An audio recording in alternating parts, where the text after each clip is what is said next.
ഈ നവീൻ ബാബു വിഷയത്തിൽ പ്രശാന്തിന് നേരെ ഇപ്പം വിജിലൻസിൻ്റെ അന്വേഷണം പുരോഗമിച്ചുകൊണ്ടിരിക്കുകയാണ്. അപ്പോൾ എന്താണ് അതിൻ്റെ കൂടുതൽ വിവരങ്ങൾ?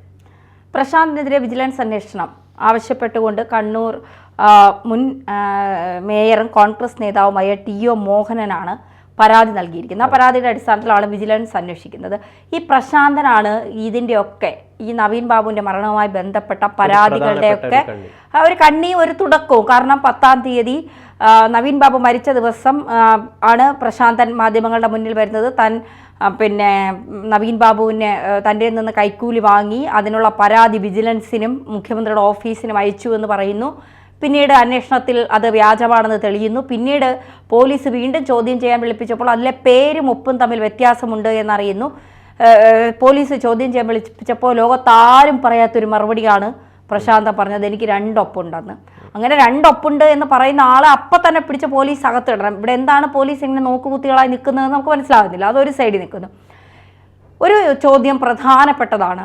ഈ TV പ്രശാന്തൻ പറയുന്നു 1 ലക്ഷം രൂപ കൈക്കൂലി കൊടുത്തു. അതെങ്ങനെയാണെന്നാണ് മോഹനൻ ചോദിക്കുന്നത്. അത് പ്രശാന്തൻ തന്നെ പറയുന്നു, വീട്ടിലെ സ്വർണം കൊണ്ടുവന്ന് പണയം വെച്ചിട്ട് 98,500 രൂപയാണ് കിട്ടിയത്. ആ പൈസ നേരിട്ടല്ല നവീൻ ബാബുവിന് കൊടുത്തത്. നവീൻ ബാബുവിന് ട്രാൻസ്ഫറിന് വേണ്ടിയിട്ട് നവീൻ ബാബു ഒരു CPMൻ്റെ തന്നെ ഒരു സംഘടനയുമായി ശ്രമിച്ചുകൊണ്ടിരുന്നു. ആ സംഘടനയ്ക്കാണ് നൽകിയതെന്നാണ് പറയുന്നത്. അതിൻ്റെ വ്യക്തത വരേണ്ടിയിരിക്കുന്നു. ആ സംഘടന ഇതുവരെ പ്രതികരിച്ച് രംഗത്തെത്തിയിട്ടില്ല എന്നുള്ളത് കൊണ്ട് തന്നെ.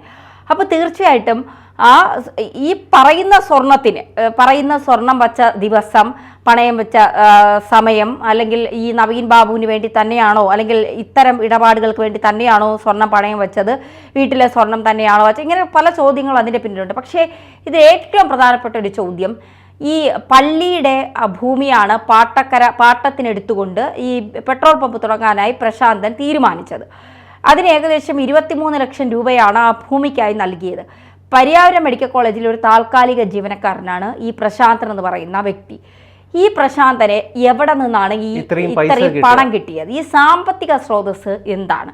ഇത് നിരന്തരം എനിക്ക് തോന്നുന്നു ഈ നവീൻ ബാബുവിന്റെ മരണത്തിന് ശേഷം മീഡിയ മലയാളം ആവർത്തിച്ച് ചോദിച്ചുകൊണ്ടിരിക്കുന്ന ചോദ്യമായിരുന്നു ഇത്. ആരുടെയെങ്കിലും ബിനാമിയാണോ? കാരണം പെട്രോൾ പമ്പും ഇദ്ദേഹത്തിന്റെ ചുമതലയിലുള്ളതാണെന്നാണ് പറയുന്നുണ്ടായത്, ഉടമസ്ഥതയിലുള്ളതായിരുന്നു പറയുന്നത്. ഉണ്ട്. അപ്പോൾ ഇതിന് വേണ്ടിയിട്ടുള്ള പണം എവിടെ നിന്നാണ്? ഈ ഒരു താൽക്കാലിക ജോലിക്കാരന് കരാറടിസ്ഥാനത്തിൽ ജോലി ചെയ്യുന്ന ഒരാൾക്ക് കിട്ടുന്ന ശമ്പളം എത്രയാണെന്ന് നമുക്ക് എല്ലാവർക്കും അറിയാം. ആ ശമ്പളത്തിൽ കുടുംബം നോക്കണം, വീട്ടു ചെലവുകൾ നോക്കണം, അദ്ദേഹത്തിൻ്റെ പേഴ്സണലായിട്ടുള്ള ആവശ്യങ്ങൾക്ക് ഉപയോഗിക്കണം. ഇതൊക്കെ കഴിഞ്ഞിട്ട് ഈ ലക്ഷങ്ങൾ എവിടെ നിന്ന് വന്നു എന്നുള്ളതാണ് അന്വേഷിക്കാനാണ് വിജിലൻസ് ഇറങ്ങുന്നത്. ആ അന്വേഷണം ഏതൊക്കെ തരത്തിലേക്ക് പോകും എന്നുള്ളത് നമുക്ക് അറിയില്ല.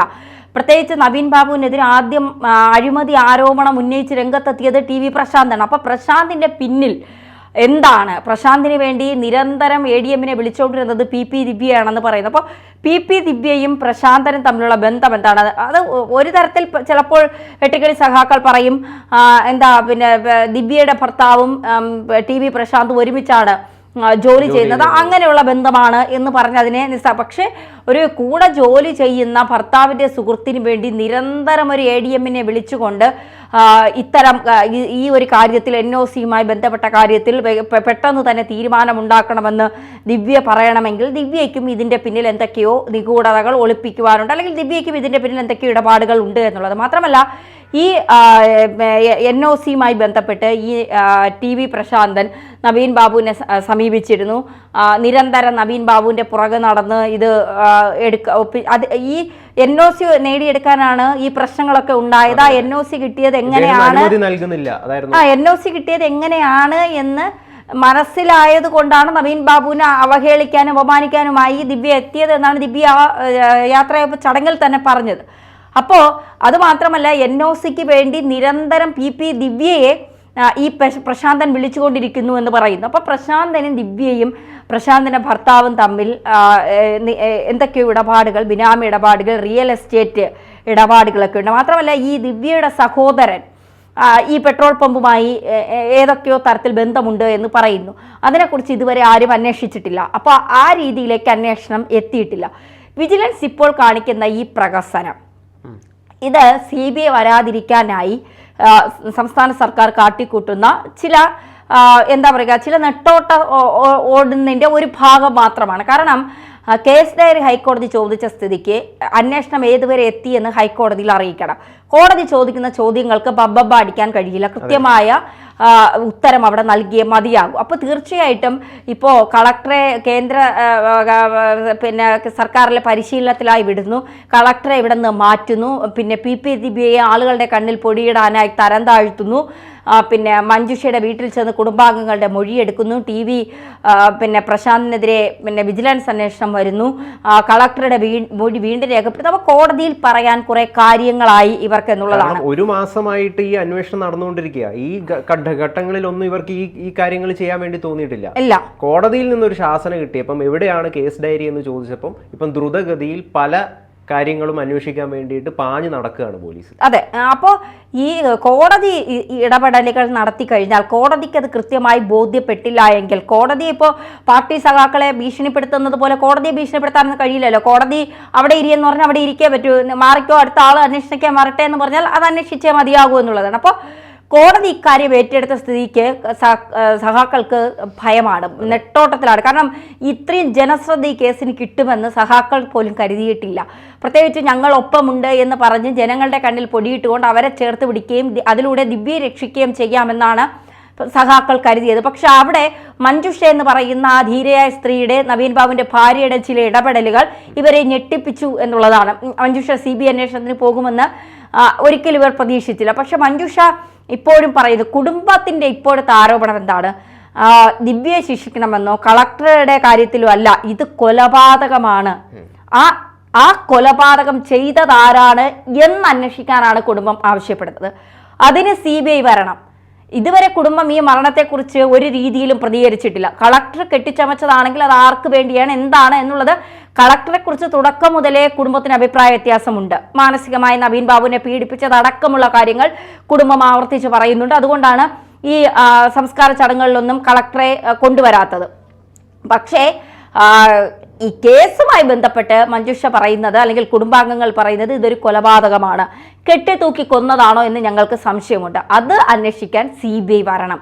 അത് പറയുമ്പോഴാണ് ഗോവിന്ദൻ മാസ്റ്റർ പേ പിടിച്ച ആളെപ്പോലെ ഓടി കണ്ടം വഴി ഓടാൻ ശ്രമിക്കുന്നത്. കാരണം CBI അന്വേഷണം കൂട്ടിലിട്ട തത്തയാണ് CBI എന്നൊക്കെ പറഞ്ഞ് എന്തെങ്കിലുമൊക്കെ ജനങ്ങളുടെ മുന്നിൽ ആളാവാൻ ശ്രമിക്കാം. പക്ഷെ CBI വന്നാൽ ഇതിൽ പുറത്തു വരുന്നത് നവീൻ ബാബുവിന്റെ മരണം മാത്രമല്ല. നമ്മൾ വിചാരിക്കും ഇത് നവീൻ ബാബുവിന്റെ മരണം, നവീൻ ബാബുവിനെ ആരെങ്കിലും കെട്ടിത്തൂക്കി കൊന്നതാണോ എന്നുള്ളത് പുറത്തു വരും. ഇപ്പോൾ സൈമൺ ജോർജ് എന്നിങ്ങനെ തന്നെയാണെന്ന് തോന്നുന്നു അദ്ദേഹത്തിന്റെ പേര്. വർഷങ്ങൾക്ക് ശേഷമാണ് കൂടത്തായി ജോളിയെ അദ്ദേഹം പിടിക്കുന്നത്. ഒരു ചെറിയ സംശയത്തിന്റെ പേരിൽ കുടുംബാംഗങ്ങൾ ഉന്നയിച്ച ഒരു ചെറിയ സംശയം ചെന്നെത്തിയത് 6 പേരുടെ കൊലപാതകത്തിന് പിന്നിലെ കഥകളിലേക്കും അവരെ കൊലപ്പെടുത്തിയതിലേക്കുമാണ്. അപ്പോൾ സത്യം ഒരുപാട് നാളൊന്നും നമുക്ക് മൂടിവെക്കാൻ കഴിയില്ല. ഒരു സത്യസന്ധനായ ഒരു ഉദ്യോഗസ്ഥൻ, സർക്കാരിന് ഭയമില്ലാത്ത, ഭരിക്കുന്ന ആരെയും ഭയമില്ലാത്ത, തൻ്റെ ദേഹത്ത് കിടക്കുന്ന യൂണിഫോം ജനസേവനത്തിന് വേണ്ടിയാണെന്ന് മനസ്സിലാക്കുന്ന ഒരു സത്യസന്ധനായ ഒരു പോലീസ് ഉദ്യോഗസ്ഥൻ പിന്നെ തൻ ശമ്പളം വാങ്ങുന്നത് ജനങ്ങളുടെ നികുതിപ്പണത്തിൽ നിന്നാണ്. അത് അവരെ സേവിക്കാൻ വേണ്ടിയാണ്. മറ്റേ ഭരിക്കുന്നവരുടെ മുന്നിൽ മുട്ട് വിറച്ച് നിൽക്കാനുള്ളതല്ല, നട്ടല് നിവർത്തി നിൽക്കാനുള്ളതാണെന്ന് മനസ്സിലാക്കുന്ന ഒരു പോലീസ് ഉദ്യോഗസ്ഥൻ വന്നാൽ തീർച്ചയായിട്ടും എത്ര വർഷം കഴിഞ്ഞാലും ഇതൊരു കൊലപാതകമാണെങ്കിൽ അത് തെളിഞ്ഞു വരിക തന്നെ ചെയ്യും. കൊലപാതകമാണെങ്കിൽ അത് തെളിയുക തന്നെ. ഇനി ആത്മഹത്യയാണ് എങ്കിൽ ഒരാൾ വെറുതെ ആത്മഹത്യ ചെയ്യില്ല. ജീവിതം അടുത്തൊരാൾ ആത്മഹത്യ ചെയ്യാനുള്ള പ്രായമൊന്നും നവീൻ ബാബുവിനില്ല. അത്രയ്ക്കുള്ള സാമ്പത്തിക ഭദ്രതയില്ലാത്ത കുടുംബമല്ല. കൊലപാതകമാണെന്ന് നമുക്ക് ഉറപ്പിക്കാനൊന്നും സാധിക്കില്ല. ഇതിലിപ്പോ ഒരു കാര്യം കൂടെ പറഞ്ഞ് നമുക്ക് അവസാനിപ്പിക്കാം. കമാൽ പാഷ, മുൻ ചീഫ് ജസ്റ്റിസ് ആയിരുന്ന കമാൽ പാഷ, അദ്ദേഹം ഒരു ചാനലിൽ പറഞ്ഞത് ഞാൻ കേട്ടതാണ്. വർഷങ്ങൾക്ക് മുൻപ് ഒരു കൊലപാതകം നടന്നു. ഒരു ആത്മഹത്യ നടന്നു. ഒരാൾ ഒരു മരത്തിൽ കെട്ടി തൂങ്ങി മരിച്ചു. അത് ആത്മഹത്യയാണ് എന്ന് പറഞ്ഞ് സംസ്കാരമൊക്കെ കഴിഞ്ഞു. ഇതെല്ലാം കഴിഞ്ഞ് ഒരു 5, 6, 7 വർഷങ്ങൾക്ക് ശേഷം ഒരു ഉദ്യോഗസ്ഥൻ വന്നു. ചില കേസുകളൊക്കെ അന്വേഷിക്കുന്ന കൂട്ടത്തിൽ ഈ കേസും അദ്ദേഹത്തിൻ്റെ മുന്നിൽ വന്നു. ചില തെളിവുകളൊക്കെ പരിശോധിച്ചപ്പോൾ അദ്ദേഹത്തിന് എവിടെയോ ഒരു സംശയം തോന്നിയപ്പോൾ ഇതേക്കുറിച്ച് ആരും പരാതിപ്പെട്ടിട്ടല്ല, ഇതേക്കുറിച്ച് അദ്ദേഹത്തിന് ഒന്ന് അന്വേഷിക്കണമെന്ന് തോന്നി. അങ്ങനെ അന്വേഷിച്ച് വന്നപ്പോൾ ഈ ആത്മഹത്യ എന്ന് പറയുന്നത് ഒരു കൊലപാതകമായിരുന്നു. അതായത് ഒരാളെ ബോധം കെടുത്തി ശേഷം 3 പേർ പിടിച്ചു കൊടുത്തു. അയാളുടെ കഴുത്തിൽ കുരുക്കിട്ട് മരത്തിൽ കെട്ടി തൂക്കിയിട്ട് വേറൊരാൾ നിന്ന് വലിക്കുന്നു. അത് നമ്മൾ നോക്കുമ്പോൾ കൊലപാതകമാണ്. പക്ഷേ ഇവിടെ സംഭവിച്ചത് ഈ കൊല കണ്ടുകൊണ്ടിരുന്ന ഒരാളുണ്ടായിരുന്നു, ഒരു ആടിനെ വിൽക്കുന്ന ആളോ കോഴിയൊക്കെ വിൽക്കുന്ന ആൾ. അയാൾ പാതിരാത്രി എന്തോ ആവശ്യം കഴിഞ്ഞ് വന്നപ്പോഴാണ് ഈ കൊല നടക്കുന്നത്. ഇത് കൊലപാതകമല്ല ആത്മഹത്യ എന്ന് പറഞ്ഞതുകൊണ്ട് ഇയാൾ ഇതിൽ കൂടുതൽ വെളിപ്പെടുത്തലുകൾ നടത്താനോ കൂടുതൽ പറയാനോ, കാരണം ഇയാൾക്ക് കേസിൻ്റെ ഇതിൻ്റെ പുറകെ ഒന്നും പോകാൻ പറ്റിയില്ല, അത് സാധിച്ചില്ല, നല്ല ഇയാൾക്ക് താല്പര്യമില്ല, പോയില്ല. പക്ഷേ ഈ അന്വേഷണ ഉദ്യോഗസ്ഥൻ ഇത് അന്വേഷിച്ച് കണ്ടെത്തി നേരെ പോയത് ഇയാളുടെ അടുത്തേക്കാണ്. ഇയാളിൽ നിന്ന് ഈ സത്യങ്ങളൊക്കെ മനസ്സിലാക്കി പിന്നീട് ആ പ്രതികളെ പിടികൂടുന്നു. ഇദ്ദേഹം ഈ മുൻ ചീഫ് ജസ്റ്റിസാണ് കമാൽ പാഷ തന്നെ അവർക്ക് ശിക്ഷയും വിധിക്കുന്നു. വർഷങ്ങൾക്ക് ശേഷമാണ് ആ കേസ് തെളിയുന്നത്. അപ്പോൾ നമ്മളൊരു ആത്മഹത്യ എന്ന് പറഞ്ഞാൽ ആത്മഹത്യ കുറിപ്പ് കാണണം, അല്ലെങ്കിൽ കുടുംബവുമായി എന്തെങ്കിലും ഭിന്നതയുണ്ടാകണം, അല്ലെങ്കിൽ ഇദ്ദേഹത്തിന് മാനസികമായ എന്തെങ്കിലും പ്രശ്നങ്ങളോ അല്ലെങ്കിൽ ഇദ്ദേഹം മാനസികമായ എന്തെങ്കിലും അനുഭവം അനുഭവിക്കുക വേണം. നവീൻ ബാബുവിന്റെ ഈ ആത്മഹത്യയിൽ അടിമുടി ദുരൂഹതയാണ് എല്ലാ ഭാഗങ്ങളിലും. പോസ്റ്റ്മോർട്ടം ഏത് രീതിയിൽ നടത്തി എന്നത് തുടങ്ങി ഇങ്ങോട്ടുള്ള എല്ലാ ഘട്ടങ്ങളിലും പോലീസിൻ്റെ ഭാഗത്തുനിന്ന് വലിയ രീതിയിലുള്ള വീഴ്ചകൾ പറ്റിയിട്ടുണ്ട് എന്നത് നമുക്ക് സമ്മതിക്കേ പറ്റുള്ളൂ. തീർച്ചയായിട്ടും.